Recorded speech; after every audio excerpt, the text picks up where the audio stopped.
जैसा करोगे वैसा भरोगे। यह कहानी है एक बुढ़िया की जो अपने इकलौते बेटे से बहुत प्यार करती थी। उसके सपने बड़े थे। एक दिन उसका बेटा ब्याह करेगा, बहू आएगी और फिर उसकी सेवा होगी। बुढ़िया सोचती थी, मुझे तो कुछ भी काम नहीं करना पड़ेगा, बस आराम से दादी बनकर अपने पोते पोतियों के साथ खेलूंगी। घर मेरा स्वर्ग बन जाएगा। आखिरकार वह दिन आया। बेटे का विवाह बड़ी धूमधाम से हुआ।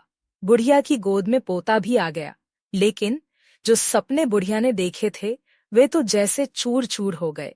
हर दिन उसका बेटा सुबह काम पर चला जाता और पोता स्कूल।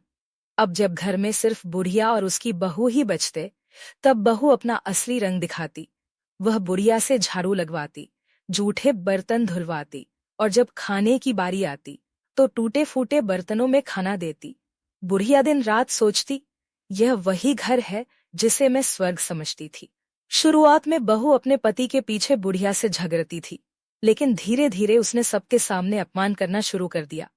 एक दिन बेटा घर लौटा और देखा कि उसकी माँ टूटे बर्तनों में खाना खा रही है।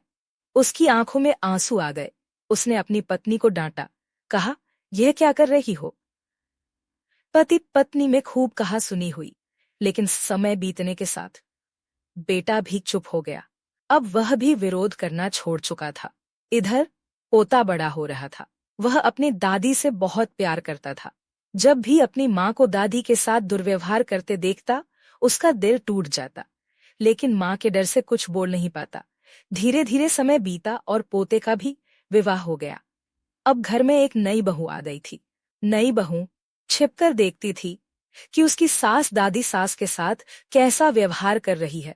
उसे यह सब देखना बहुत बुरा लगता।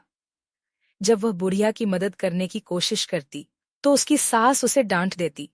नई बहू को बुढ़िया की आंखों में आंसू देखकर बहुत दुख होता था, लेकिन वह कुछ कर नहीं पाती थी।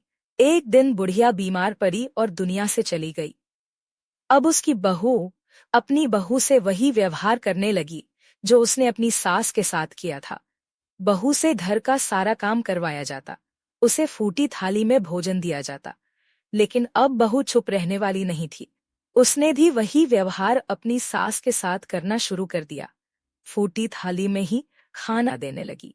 जब यह सब देखकर ससुर और पति ने विरोध किया तो बहू ने गुस्से में कहा, जब मेरी दादी सास इतनी सीधी और मेहनती थीं, तब तुम्हारी माँ उन्हें इसी तरह फूटी थाली में खाना देती थी। तब तुम दोनों चुप क्यों थे? अब क्या हो गया? जब तुम्हारे सामने अन्याय हो रहा था तब कुछ क्यों नहीं कहा? बहू की यह बातें सुनकर पति और ससुर चुप हो गए। अब वे भी विरोध नहीं करते थे, लेकिन ससुर के मन में गुस्सा तो बहुत था। कभी कभी वह बहू को डांटते, पर अब बहू उनसे भी बदतमीजी करने लगी थी। अब सास ससुर अकेले बैठकर सोचते, सच है, जैसा करोगे वैसा ही भरोगे। इस कहानी से हमें यह सीख मिलती है कि जैसा व्यवहार हम दूसरों के साथ करेंगे, वैसा ही व्यवहार दूसरे लोग हमारे साथ करेंगे।